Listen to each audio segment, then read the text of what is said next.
Bonjour à tous, Gilles, l'agriculteur du Loiret. Bon bah là je suis en train de faire mon deuxième apport d'engrais sur les blés. Donc ils sont plutôt beaux je trouve cette année les blés. Là je suis pas dans le plus beau de la parcelle, mais on a des blés qui sont bien partis, qui sont tout juste au stade épi 1 cm.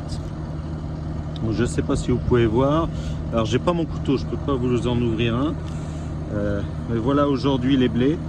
Donc là on a une feuille qui est en train de sortir, une nouvelle feuille qui est des fois sortie sur le mètre brun.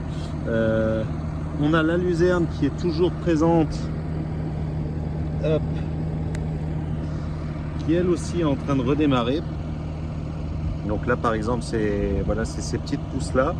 Donc il y en a, allez, 5 à 10 par mètre carré, des fois un peu plus, des fois un petit peu moins. Donc c'est plutôt pas mal. Donc ça va permettre, il va falloir que je la maîtrise parce que là elle est en train de démarrer. Mais ça fait plutôt du bon boulot. Donc le blé paraît plutôt beau. Je suis assez content. Je suis assez content de cette parcelle.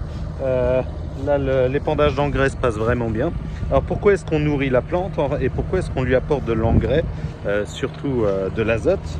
Vous allez me dire, ouais, de l'azote, ils en ont assez des plantes, il y en a plein l'herbe, là c'est vrai. L'air est à plus de 80% composé d'azote, mais c'est pas une forme qui est assimilable par les plantes, par toutes les plantes. En particulier, le blé n'arrive pas à assimiler ce type d'azote. Donc il faut que l'azote soit déjà sous une forme assimilable et c'est ce qu'on est en train de lui apporter. Il n'y a que quelques plantes justement comme la luzerne que j'ai mis là-dedans qui va être capable de capter cet azote grâce à ce qu'on appelle les nodosités. Alors, je vais essayer de vous arracher un pied de luzerne, mais c'est impossible parce qu'ils sont très bien enracinés. Il faudrait une petite bêche.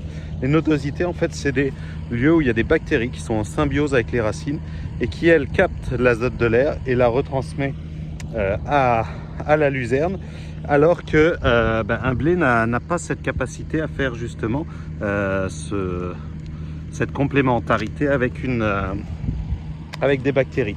Donc on est obligé de lui apporter de l'azote qui est déjà sous une forme qui est assimilable pour lui. Donc là c'est ce que je suis en train de faire parce que le gros besoin d'azote sur un blé, c'est au moment où il pousse le plus, où il va faire toutes ses feuilles. Donc c'est à partir du stade épi 1 cm, donc c'est maintenant. Donc là cet azote elle va être disponible petit à petit pendant les 3 semaines à 1 mois à venir. Donc il est temps de le mettre et surtout ils annoncent un petit peu d'eau dans les jours à venir, donc ça va permettre de dissoudre les petits granulés d'engrais qu'on met au sol et ça va permettre de nourrir les plantes. Bon voilà, allez, moi je continue parce qu'il me reste quelques hectares à faire et puis après je vais aller manger. Bon allez, à bientôt.